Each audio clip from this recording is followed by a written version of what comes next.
Glórias a Deus, amados irmãos. Muito boa noite para você que nos acompanha através do canal do YouTube do Pastor e Missionário Angildo Alfei Laurindo Oficial. Para você que nos ouve através da web rádio, muito boa noite em nome de Jesus Cristo. Que a graça, a paz e a misericórdia do Senhor Jesus venha estar sobre a sua vida, sobre a sua família, sobre o seu lar, em nome de Jesus Cristo. Eu peço nessa noite de domingo licença para entrar na sua casa em nome de Jesus Cristo, para trazer uma palavra ao seu coração. Tenho certeza que o amado Espírito Santo há de falar conosco nesta noite em nome de Jesus Cristo. Tenho certeza que o Papai do Céu tem uma palavra poderosa aos nossos corações. Então convido você, sem mais demora, em nome de Jesus Cristo, pegar a poderosa palavra de Deus e abrir juntamente comigo no Evangelho de Mateus. Mateus, capítulo de número 12. Mateus, capítulo de número 12, versículos 22, 23, 24 e 25. Evangelho de Mateus, o primeiro livro do Novo Testamento, em nome do Senhor Jesus Cristo. Mateus, capítulo 12, a partir do versículo de número 22. A palavra do Senhor vai dizer o seguinte aos nossos corações: trouxeram-lhe então um endemoniado, cego e mudo. De tal modo o curou, que o cego e mudo falava e via. E toda a multidão se admirava e dizia: não é este o filho de Davi? Mas os fariseus, ouvindo isso, diziam: este não expulsa os demônios, senão por Beelzebu, príncipe dos demônios. Jesus, porém, conhecendo os seus pensamentos, disse-lhes: todo reino dividido contra si mesmo é devastado, e toda cidade ou casa dividida contra si mesma não subsistirá. Vamos repetir os versículos em nome de Jesus. Versículo de número 22. Trouxeram-lhe então um endemoniado, cego e mudo. De tal modo o curou, que o cego e mudo falava e via. E toda a multidão se admirava e dizia: não é este o filho de Davi? Mas os fariseus, ouvindo isto, diziam: este não expulsa os demônios, senão por Beelzebu, príncipe dos demônios. Jesus, porém, conhecendo seus pensamentos, disse-lhes: todo reino dividido contra si mesmo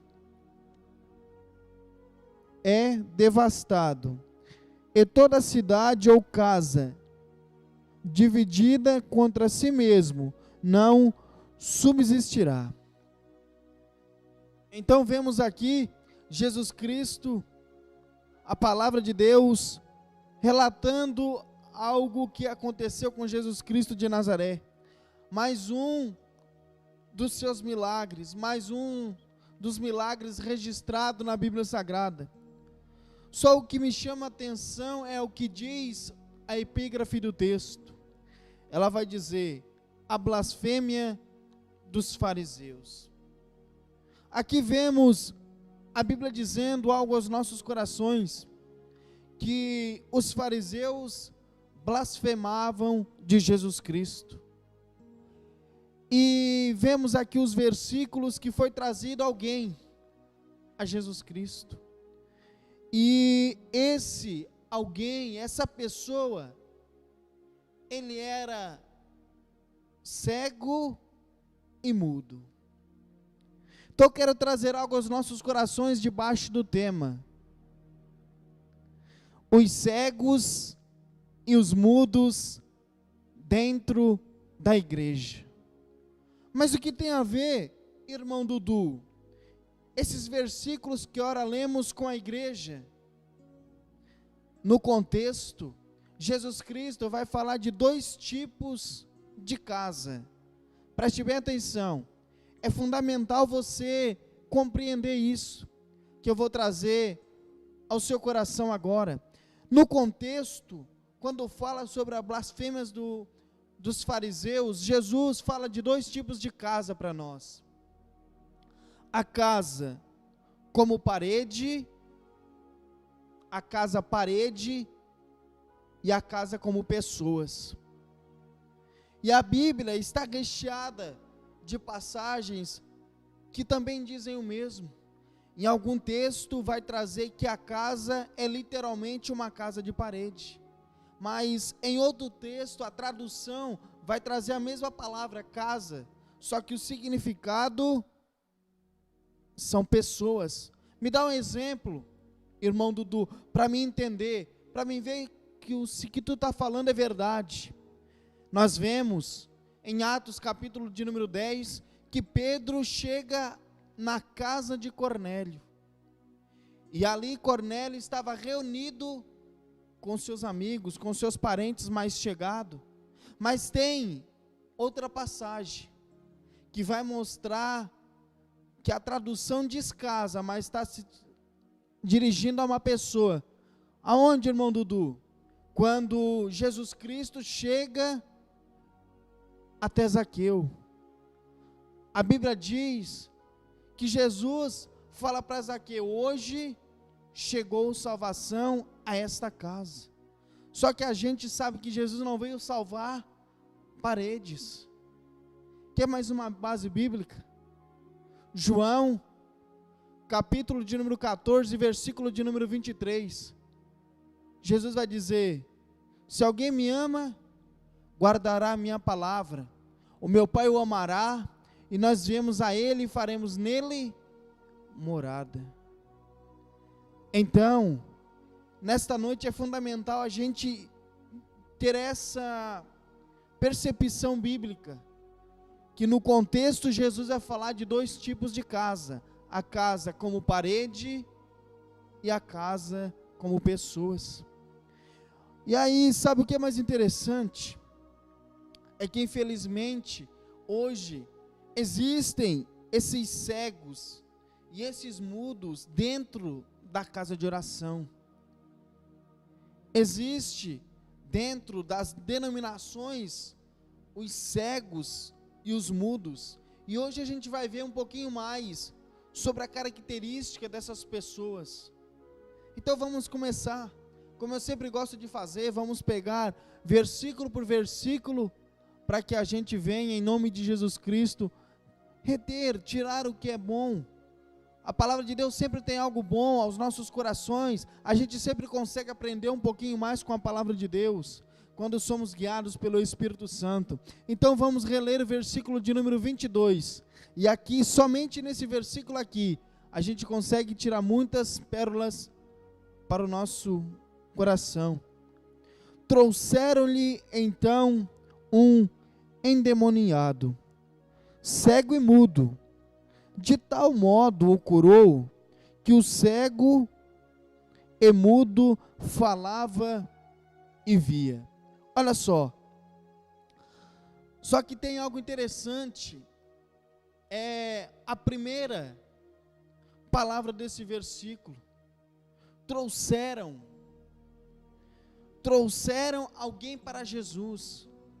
Mas já viu que para mim, trazer alguém até outra pessoa, primeiro eu preciso saber aonde a outra pessoa está? Como assim? Vou dar um exemplo para você entender. Não tem como eu vir lá de fora e trazer uma pessoa para conversar com o pastor Daniel, que está aqui nesta noite comigo, se primeiramente eu não saber onde ele está. E aí a Bíblia diz em João, capítulo de número 1, que André, ele teve um encontro com Jesus, ele conheceu Jesus, e com isso, a Bíblia diz que ele saiu. E o primeiro que ele encontrou foi seu irmão Pedro. E ele pegou e trouxe Pedro até Jesus. Mas André só trouxe Pedro até Jesus porque André sabia aonde Jesus estava. No mesmo capítulo de João, capítulo de número 1, vai dizer que Filipe foi chamado por Jesus. E aí depois Filipe sai e chama Natanael. E aí Filipe diz: encontramos aquele de quem a palavra está escrita, é Jesus de Nazaré. Aí a Bíblia diz que Natanael pergunta: pode vir alguma coisa boa de Nazaré? Aí Filipe usa de estratégia: vem e vê. Mas o que eu quero enfatizar é que Filipe só trouxe Natanael para com Jesus porque Filipe sabia aonde Jesus estava. Vou dar outra base para você e trago a aplicação. Em João, capítulo de número 11, vai dizer que Marta e Maria estavam em casa. De repente, elas ouvem que Jesus está vindo. Aí Marta é a primeira a sair de casa. E ela vai e tem um encontro com Jesus, conversa com Jesus. E aí depois a Bíblia diz que Marta volta para chamar Maria. Mas a Bíblia deixa bem claro que quando Marta foi chamar Maria, a Bíblia diz que Jesus ainda estava no lugar onde Marta o encontrara. O que eu quero dizer com isso?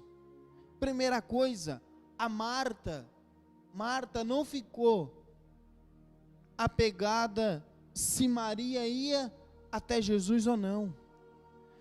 Marta simplesmente, como Maria não quis ir, Marta resolveu ir. O que eu quero dizer com isso? Aqui eu já começo a aplicar algo ao nosso coração.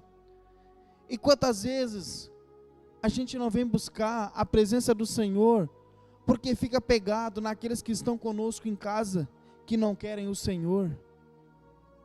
Quantas vezes acontece dentro da igreja, dentro do corpo de Cristo, a mulher não vem buscar o Senhor porque o marido não quer vir, ou o marido não é convertido, ou vice-versa, o marido não vem buscar a presença do Senhor porque a mulher não quer. Aí fica a pergunta aos nossos corações: quem é que vai ser o nosso advogado naquele dia? Jesus Cristo ou o esposo ou a esposa? Aí Paulo escreve para Timóteo, 1 Timóteo, capítulo de número 4, versículo 16, ele diz: tem cuidado de ti mesmo e da doutrina, persevera nessas coisas, e assim salvará tanto a ti, quanto os que te ouvem. É necessário sim, a gente trazer as pessoas até Jesus, mas a gente não pode se esquecer de cuidar da nossa própria salvação, porque a salvação é individual. Paulo, escrevendo a carta aos Coríntios, ele pergunta: porventura, mulher, tu sabes se salvará o teu marido? Ô marido, tu sabe se tu vai conseguir salvar a tua mulher? Aí, amado irmão, amada irmã, esse é um dos papéis que a igreja tem. O que? De trazer as pessoas até Jesus. Mas só que para isso eu tenho que saber onde Jesus está. E onde é que Jesus está, irmão Dudu? Na reunião dos santos. Ele diz que aonde 2 ou 3 estiverem reunidos em seu nome, ali ele estaria presente. Outro lugar onde Jesus está, na própria palavra de Deus, porque ele é a palavra de Deus. Então, se eu quero levar alguém até Jesus, eu levo ele na reunião dos santos. Eu mostro para ele as verdades da palavra de Deus. Mas só que para isso, eu preciso saber aonde Jesus está. E não basta só saber, tem que conhecer. Conhecer a Jesus Cristo. Por quê? Conhecer, preste bem atenção para você pegar um mistério. Conhecer é diferente de estar perto. Olha só, vou repetir, vou trazer um exemplo para você entender. Conhecer alguém é diferente de eu estar perto de alguém. Um exemplo, quem de nós já não andou de ônibus? Quem de nós já não andou de ônibus? Muitas vezes o que acontece? A gente senta do lado de alguém, mas a gente não conhece nada sobre ela. A gente está perto de uma pessoa, mas não conhece ela. Então aqui é o que eu quero começar a abrir o seu entendimento. Nós precisamos conhecer Jesus e não somente estar perto de Jesus. A gente vê que Judas estava perto de Jesus, mas ele continuava sendo ladrão. Os fariseus estavam perto de Jesus, mas continuavam a ser fariseu. Então, é necessário conhecermos Jesus Cristo. Conhecer é mais do que estar perto. Conhecer é ter uma intimidade, é saber o que a pessoa gosta, o que a pessoa não gosta. Isso é conhecer. Tanto que Jesus Cristo, quando fala em João, capítulo de número 15, ele diz que é para nós estarmos nele e não perto dele. Mas por que isso, irmão Dudu? Por que a necessidade de conhecer? Muitas pessoas, preste atenção, agora que vai começar a aplicação para você entender. Muitas pessoas vêm até Jesus porque o conhecem. Agora aqui eu vou começar a apertar um pouquinho o sapato. Olha só, muitas pessoas vêm a Jesus porque o conhecem. Marta, na ressurreição de Lázaro, foi até Jesus porque o conhecia. Por que, irmão Dudu, que Marta conhecia Jesus? Porque Jesus era amigo deles e volta e meia Jesus estava na casa de Marta. Vou conjecturar para você, quem sabe tomando um cafezinho, quem sabe comendo um bolo que Marta tinha feito, um pão. Estava ali, Lucas capítulo de número 10, depois você leia, quando Jesus está passando pela aldeia e de repente ele entra na casa de Marta, e ela tinha uma irmã que se chamava Maria. E aí a história você já sabe, Marta fica preocupada com os afazeres, Maria se assenta aos pés de Jesus. Então quer dizer que Marta, quando vai até Jesus, na ressurreição de Lázaro, ele só diz assim, só falam para Marta assim, Jesus está vindo, e ela já sai. Por quê? Porque já conhecia quem era Jesus.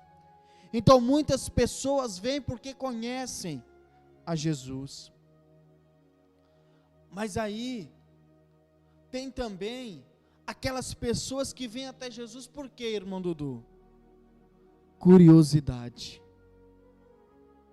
Ah, irmão Dudu, não acredito nisso, que as pessoas vêm por curiosidade. Existe muito Zaqueu por aí. Porque a Bíblia diz, em Lucas capítulo de número 19, que ele saiu de casa e procurava ver quem era Jesus. Olha só, pastor, ele sai de casa, ele está procurando ver quem era Jesus. Não é assim? Às vezes aparece uma pessoa diferente aqui na igreja, depois a gente fica se perguntando, mas quem é aquela pessoa? Por quê? Porque não tem intimidade, não conhece, aí fica no quem é. Então, que a gente não venha ser esse Zaqueu, mas o Zaqueu que depois que desceu a figueira brava. Aí tem aquelas que vêm, não, eu vou lá ver se o Jesus do irmão Dudu cura. Vou lá ver se o Jesus do irmão Dudu perdoa. É aqueles que vêm por curiosidade. Mas só que a gente foi chamado para ir além, para conhecer. Mas tem aqueles que é pior ainda. é pior do que Zaqueu. É aqueles que vêm para Jesus por interesse. Vou repetir, são aqueles que vêm até Jesus por interesse, e hoje está assim, de pessoas que vêm até Jesus por interesse. São as multidões. Como assim, irmão Dudu? Multidão, aquela que vem pelo pão que perece. Tem aqueles também que vêm até Jesus, pedindo para Jesus repartir a herança entre ele e o irmão. Lucas, capítulo de número 12, vai dizer que que um jovem chegou a ele e diz: diz para o meu irmão que reparta comigo a herança. Aí Jesus diz: mas quem me colocou juiz entre vós? Olha só, tem esses que vêm só por interesse. Aí olha só, falando um pouquinho, vamos pegar um gancho aqui falando de herança. Quantas pessoas querem a herança terrena, mas não querem a herança celestial? Porque a Bíblia nos garante que nós temos uma herança celestial. Sabe o que porque a Bíblia diz que eu sou herdeiro de Deus e co-herdeiro de Cristo, Romanos 8,17. E quantas pessoas estão mais preocupadas com a herança terrena do que cuidar da herança que o Pai nos deu, a herança que está reservada nos céus para nós. Sabe o que está faltando hoje? Entre aspas, os nabote, que não vendem e que não trocam a sua herança, que não cai na lábia dos Acabes, porque a Bíblia vai dizer, em 1 Reis, capítulo de número 21, que tinha um rapaz, chamado Nabote, e ele tinha recebido dos seus pais, uma herança, só que essa herança fazia extrema, com Acabe. Aí, a primeira tentativa que Acabe fez, foi tentar trocar. Me dá a tua herança, que eu te dou uma melhor. Mas sabe o que é interessante, pastor, nessa história? É aquilo que era herança para Nabote, para Acabe não passava de esterco. Aí olha só, a primeira vez ele vem e tenta trocar. E quantas vezes a gente está na presença de Deus, vem Satanás querendo trocar com a gente. Larga Jesus que eu te dou isso. Eu tenho uma vida melhor para te dar. Ei, isso é papo de Acabe. Aí olha só, ele não contente, não conseguiu. Aí ele diz: não, então faz assim, me dá o preço, estou conjecturando para você, me dá o preço que vale ela que eu te compro. Aí olha só, quantas pessoas estão vendendo seus chamados aí fora? Quantas pessoas estão vendendo os chamados por causa de 30, 40 moedas de prata? Judas vendeu seu chamado, não se esqueça. Judas tinha autoridade para pregar o evangelho. Lucas capítulo de número 9, os primeiros versículos, Jesus vai dizer que chamou os 12, a Bíblia vai dizer que Jesus chamou os 12, e Judas era um deles, tinha autoridade por Jesus para pregar o evangelho, mas vendeu por 30 moedas. Judas tinha poder, autoridade para expulsar os demônios, mas vendeu por causa de 30 moedas. Judas curava enfermo, mas trocou por 30 moedas. E quantos hoje estão trocando o chamado por 30 moedas? Por aquilo que perece, estão vendendo o chamado, estão duvidando do chamado que Jesus Cristo tem nas suas vidas por causa do dinheiro. Sendo que Paulo diz, escrevendo a Timóteo, diz que o homem de Deus tem que fugir dessas coisas e não abraçar o dinheiro. E quantas vezes Satanás vem querendo que a gente troque Jesus Cristo por qualquer outra coisa, e às vezes a gente não faz o culto racional e acaba trocando. Não se esqueça que Esaú trocou a primogenitura por um guisado, e a Bíblia diz que depois ele chorou amargamente, mas não alcançou de volta. E quantos que podem estar me ouvindo aí, trocaram a presença de Deus por qualquer outra coisa e hoje não tem mais força para voltar? Então que a gente venha aprender com essas pessoas a não fazer o que elas fizeram, mas que a gente venha permanecer na presença e saber que o que o Senhor tem para a gente é maior e é eterno. Aí olha só, vamos continuar. Aí a Bíblia diz que esse homem, trouxeram uma pessoa para Jesus, creio eu que seja um homem. Aí ele era endemoniado, a Bíblia vai dizer, preste atenção, agora aqui vai começar a apertar um pouquinho. Estava só na introdução. Aí olha só, a Bíblia diz que ele era endemoniado. Preste atenção, ele era endemoniado. Olha só, ele era endemoniado. Só depois, preste atenção, só depois que Jesus expulsou o demônio, foi que ele falou e viu. Preste atenção, para você pegar a revelação. Ele era endemoniado. Só depois que Jesus expulsou o demônio, foi que ele enxergou, ele viu e falou. Aí a gente entende aquilo que Paulo diz, que o Deus desse século cegou o entendimento dos incrédulos, para que não creiam na glória do Evangelho de Deus, através de Jesus.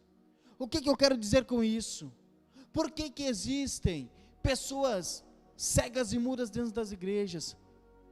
Porque ainda não estão libertas, ainda estão sendo cegadas por Satanás. Aí olha só, e a Bíblia diz que esse homem era cego, e essa cegueira existe dentro da igreja. As pessoas que a gente chega para evangelizar, vêm com a verdade, mas elas não enxergam. Sabe por que não enxergam? Porque o primeiro passo para receber a cura é reconhecer que está cego. A pessoa nunca vai receber a cura, a pessoa nunca vai aceitar um tratamento, se primeiro ela não aceitar que ela é doente. Já viu? Que a pessoa que tem problema com droga, com álcool, ela só aceita ser internada, só depois que ela reconhece que é doente. João capítulo de número 5, vai dizer, que tinha um tanque, e esse tanque, de tempo em tempo descia um anjo, para agitar aquelas águas ali. Mas sabe o que é interessante? É que quem estava ali, eram os enfermos, mas eles estavam ali porque reconheciam que precisavam de cura. E quantas pessoas hoje estão cegas, achando que estão no lugar certo, congregando no lugar certo, mas verdadeiramente são cegas. E quando a gente chega com a palavra dizendo assim, entre aspas, você está cego, ela só sabe dizer, não, eu sei o que eu estou vendo, eu sei o que eu estou vivendo, mas na verdade estão cega por Satanás. Aí olha só, sabe o que é mais preocupante, pastor Daniel? É que o cego, ele vive, preste atenção, primeiro ponto, o cego ele vive na escuridão, entre aspas, ele vive no mundo de escuridão. Aí Jesus diz que nós somos a luz. Outro ponto, agora aqui onde eu quero chegar, de verdade, o cego vive constantemente sem direção. O cego vive constantemente sem direção. E Jesus diz o quê? Vós conheceis o caminho.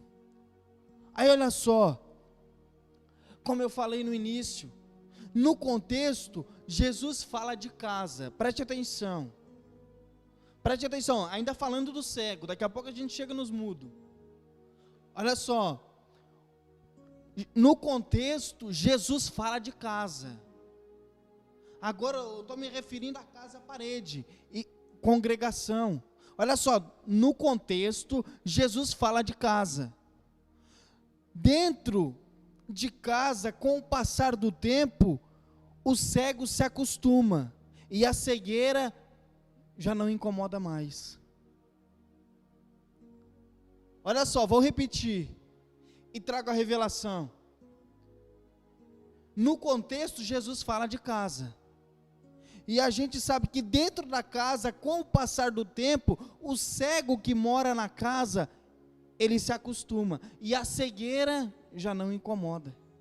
O que eu quero dizer com isso? Hoje tem muito evangélico cego dentro das igrejas, só que a cegueira já não incomoda mais.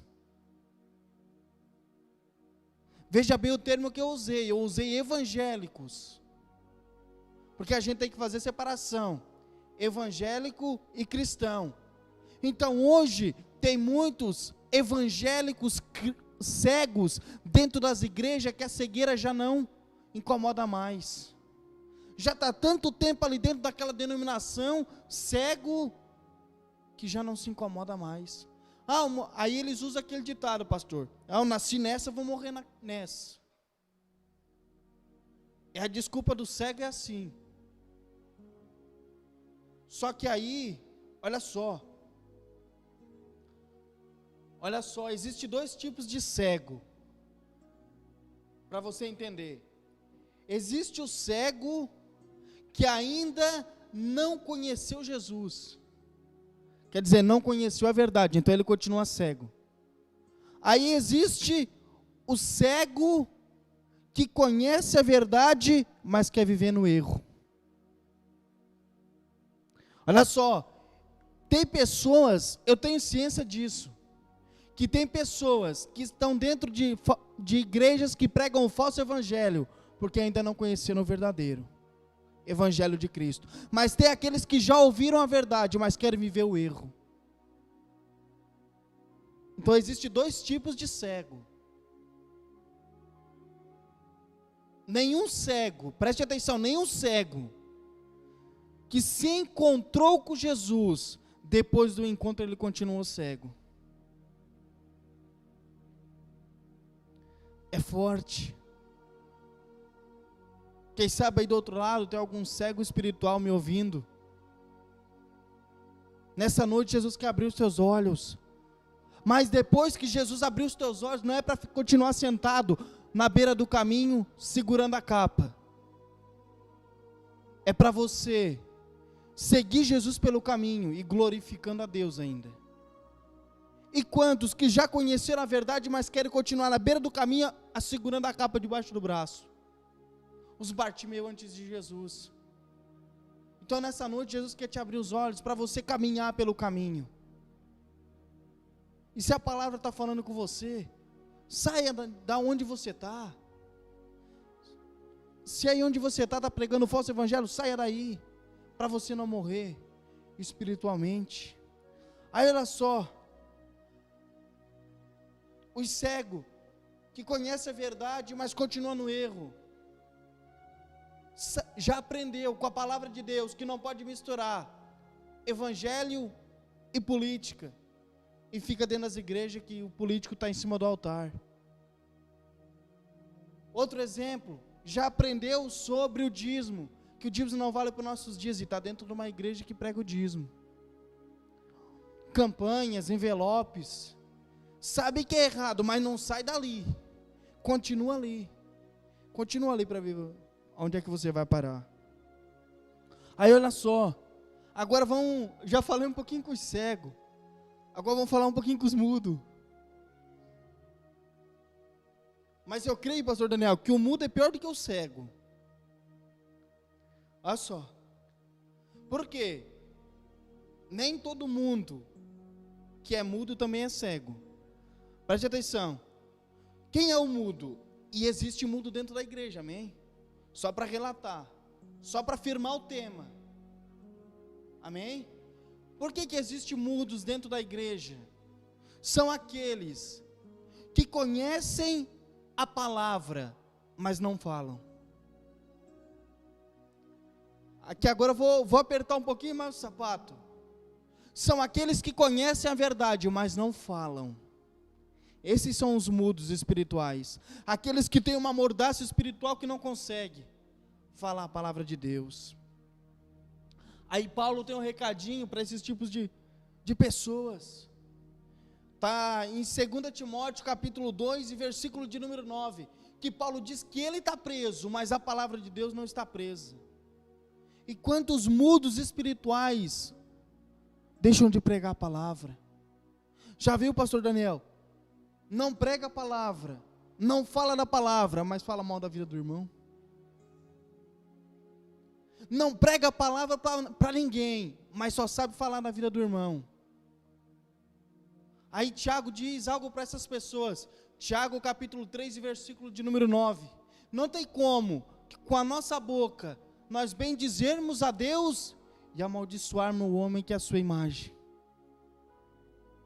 Aí quantas pessoas têm, vou usar esse termo, eu sou matuto da roça mesmo, tem a cara de pau de vir aqui dentro da igreja adorar o Senhor, dar glória a Deus, e sair pelas portas já falando mal dos outros. Vem aqui dentro, dá glória a Deus, Jesus, eu te amo, Jesus, tu é tudo para mim, mas não suporta o irmão, já sai falando mal do irmão ali na porta. Isso é hipocrisia. Isso é hipocrisia. Aí sabe o que é pior? Não prega a palavra, não pega a palavra para o ímpio se converter. Olha só, não prega a palavra de Deus, mas fala mal do líder, fala mal do pastor. Meu Pai amado, já pensou se Deus fizesse com as pessoas da igreja que falam mal do pastor o que fez com Miriam e Arão? O que Deus fez, irmão Dudu, com Miriam e Arão? Encheu eles de lepra porque falaram mal de Moisés. O que ia dar de leproso aí nas ruas, já pensou? Porque Miriam e Arão, estou conjecturando, fizeram um grupinho, fizeram uma panelinha para falar mal de Moisés. Só que aí o próprio Deus se levanta e diz, não, mas peraí, estou conjecturando para você entender, não, peraí, com Moisés eu falo com ele face a face. E aí o que aconteceu? Desceu lepra sobre Miriam e Arão. Aí eu fico imaginando, se Deus quisesse descer lepra em cima dos fofoqueiros, o que ia dar de gente com lepra na rua? Aquele que fala mal do pastor, aquele que fala mal dos irmãos, aquele que gosta de semear contenda dentro dos irmãos. Já imaginou que ia dar de leproso aí? Só o sangue de Jesus. Aí olha só, vamos lá, para a gente se encaminhar para o final. Versículo de número 23. E toda a multidão se admirava e dizia, não é este o filho de Davi? Olha só, a Bíblia vai dizer que a multidão se maravilhou com a cura de Jesus, e vai se perguntar entre si, não é este o filho de Davi? O que eu aprendo aqui? Juntando versículo 23 e 24, a gente aprende um mistério muito, muito interessante. Muitas vezes, a multidão tem mais discernimento do que os fariseus. Preste atenção. Muitas vezes, a multidão tem mais discernimento do que os fariseus. Como assim, irmão Dudu? A Bíblia diz que a multidão vai dizer que Jesus era o filho de Davi. Os fariseus vão chamar ele de Beuzebu. Preste atenção. A multidão diz que ele é filho de Davi. Os fariseus dizem que é Beuzebu. Irmão Dudu, talvez lá de fora, o ímpio olha e diz para um pastor, é homem de Deus. Aí vem o fariseu e diz, é filho do diabo. Vou repetir. Às vezes o ímpio tem mais discernimento do que os fariseus, que estão dentro das igrejas hoje. O ímpio olha de fora para a maneira de viver do pastor e diz, não, esse aí é homem de Deus. Aí vem o fariseu e diz, não, é filho do diabo. Vamos apertar a mão um pouquinho? Vamos apertar a mão um pouquinho? A multidão, nos nossos dias, amém? A multidão olha de fora e diz, olha só, A multidão olha de fora e diz: esse aí é lobo. Os fariseus olham e dizem: não, é homem de Deus. A multidão diz que prega um falso evangelho, porque vê comércio, vê político em cima do altar, vê campanha de envelope. Aí a multidão diz: é o falso evangelho. Aí vem o fariseu e diz: não, esse aí é o verdadeiro evangelho. E vai dizer que no nosso dia não está assim. Os fariseus pregando o falso evangelho, até o ímpio vê que é um falso evangelho, mas quem está dentro da igreja continua cego, porque não quer aceitar a verdade. Já estou encerrando, falta só mais 2 versículos. Olha só, versículo 24. Mas os fariseus, ouvindo isso, disseram: este não expulsa os demônios, senão por Belzebu, príncipe dos demônios. Olha só, mas por que os fariseus dizem que os homens de Deus têm demônio? Você crê? Olha aí, você que está do outro lado aí, você crê que Jesus era um homem de Deus? Você crê que Jesus era alguém cheio do Espírito Santo? E por que os fariseus diziam que ele tinha um Belzebu? Por que o fariseu diz que o homem de Deus tem demônio? Porque o evangelho que o fariseu prega não faz o cego ver e nem o mudo falar. Olha só, é porque o evangelho que o fariseu prega não faz o cego ver e nem o mudo falar. Aí ele pega e aponta o homem de Deus como tem demônio. Quando a gente vai na igreja dos fariseus, o que acontece? A gente entra carnal e sai carnal. Por quê? Porque a palavra que está pregando lá não é verdadeira. Porque se eu estou numa congregação que prega a verdade, eu tenho que nascer do Espírito. Jesus disse: a palavra que eu tenho falado é Espírito e vida. Ou quando não acontece, pior. Por mais que pareça impossível, é verdade. Às vezes fica pior do que era. Preste atenção. Quando a gente está congregando numa denominação que prega o falso evangelho, é até perigoso da gente se tornar pior do que quando entrou.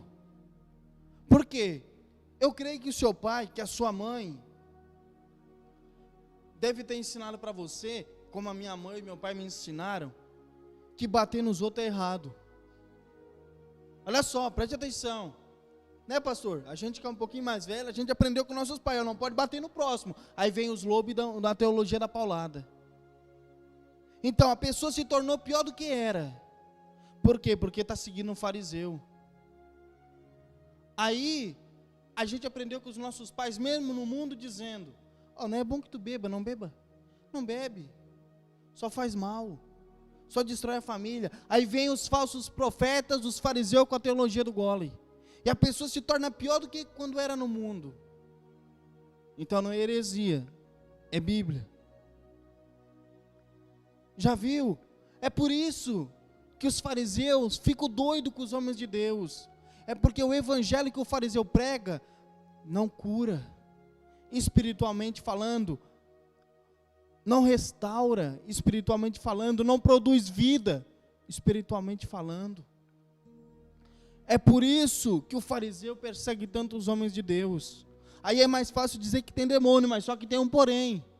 Quando o fariseu fala que um homem de Deus tem demônio, ele vai ter que provar. E muitas vezes não é para os homens, é para o próprio Deus. Porque quando se afronta um homem de Deus, ele está afrontando o próprio Deus, porque quem sustenta aquele homem é Deus. Aí olha só, vamos lá, versículo 25, para a gente encerrar então. Jesus, porém, conhecendo os seus pensamentos, disse-lhes: todo reino dividido contra si mesmo é devastado. Aqui, quem vai falar é Jesus e não os fariseus. Primeiro ponto que a gente tem que entender, que quem está falando agora é Jesus e não os fariseus. Segundo ponto, Jesus Cristo dá uma afirmação, que a casa dividida não subsistirá. Essa casa aqui a gente pode aplicar como uma igreja. Quer dizer, se existir dentro da congregação, da denominação, dentro dos irmãos, divisão, não vai dar certo. Aí sabe o que é mais interessante ainda? Paulo diz que não é para ver no meio de nós dissensões, quer dizer divisão, mas a gente tem que andar todos no mesmo foco. Leia depois Atos capítulo 4, versículo 32, que você vai entender o que eu quero falar. Aí Paulo diz algo muito forte, em 1 Coríntios capítulo de número 3, que um dizia, não, eu sou de Apolo, não, eu sou de Pedro, não, eu sou de Paulo. Aí Paulo vai dizer que essas pessoas são pessoas carnais. Então, se há alguém semeando contenda na casa de Deus, essa pessoa é carnal. É uma pessoa que ainda não nasceu do Espírito, e Paulo diz que a gente tem que tomar cuidado. Tem que tomar cuidado com os lobos que vêm de fora e com os lobos de dentro. Porque o lobo de fora é fácil você identificar. Esses tempos atrás, nós fomos batizar alguns irmãos, junto com o pastor e missionário Angildo, e uma das pessoas que estavam no carro comigo, quando a gente estava voltando embora, era o pastor Gabriel. Eu estava no banco dirigindo e o pastor Gabriel de carona. Aí, nós fomos os últimos a saírem dali, se eu não me falha a memória. Nós saímos da ponte, pegamos a direção assim, e tinha uma subida assim, pastor, ó. Uma subida e depois uma curva. E aí, eu e o pastor, se eu não me engano, eu e o pastor Gabriel, nós somos um dos últimos a sair. E aí os irmãos estavam tudo indo enfileirado, pastor. Aí de repente se entrou no meio dos irmãos um carro diferente. Aí a gente já foi na Bíblia e disse, ó, esse é o lobo que vem de fora. Facilmente a gente identifica. Mas o pior é quando o lobo se cria dentro da igreja. O lobo de fora é fácil você identificar. Ele não tem a mesma aparência. Agora o problema é quando o lobo surge dentro daqueles que pareciam ser de nós, mas não eram, como diz a palavra de Deus. Então, fique aprecatado. Fique aprecatado.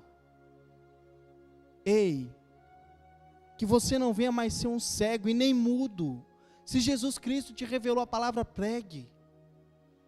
Não se esqueça que desde o Antigo Testamento, no livro de Ezequiel, Deus vai dizer que se o ímpio morrer no seu caminho, e eu não falar nada, e eu não falar que ele está errado, Deus vai requerer de mim. Aí Paulo vem e diz o quê? Quando fala, Paulo está falando, ele diz o quê? Ó, desde agora, eu estou livre do sangue de vocês, porque mais ou menos 3 anos, eu não me cansei de pregar para vocês. Então, eu estou pregando. Se você não quer viver, eu estou livre do seu sangue. É o que Paulo está dizendo. Eu estou livre do sangue da sua alma, porque eu não deixei de pregar a verdade. E quantas vezes a gente se omite? Quantas vezes, conjecturando para você entender, e encerro, a gente ainda é os Adão, as Eva, que ficam se escondendo. Ou quem sabe pior, a gente se torna um Demas. Ou a gente se torna um Alexandre Latueiro, que resistiu às palavras de Paulo. Dentro das igrejas também tem os Alexandre Latueiro, que fica ouvindo a palavra, mas nunca há transformação. E também existe, muitos se tornam, durante a caminhada, Emileu e Filetos, que se desviam do evangelho, e ainda persuade outras pessoas para seguir com eles. Então, que a gente não venha ser nenhum cego e nem um mudo dentro da casa de Deus. Fique essas palavras nos seus corações em nome de Jesus Cristo. Queria deixar aqui rapidamente os recadinhos em nome de Jesus. Não se esqueça, se Jesus não voltar, até lá quarta-feira tem o programa A Tua Palavra, a partir das 19 horas com o pastor Gabriel, em nome de Jesus Cristo. Se o Senhor nos permitir, sexta-feira também tem culto, em nome de Jesus, ali por volta das 19h50, mais um pouquinho da palavra de Deus. E domingo que vem, no sábado, perdão, tem o programa meio-dia com Jesus, com o obreiro Fábio, em nome de Jesus, a partir do meio-dia. E no domingo, tem mais um pouquinho do Evangelho Genuíno ao seu coração, a partir das 19h30. Que o Senhor venha vos abençoar em nome de Jesus Cristo, que a graça, a paz e a misericórdia do Senhor venha estar sobre a sua vida. Tenham todos uma boa noite e fiquem na paz, em nome de Jesus.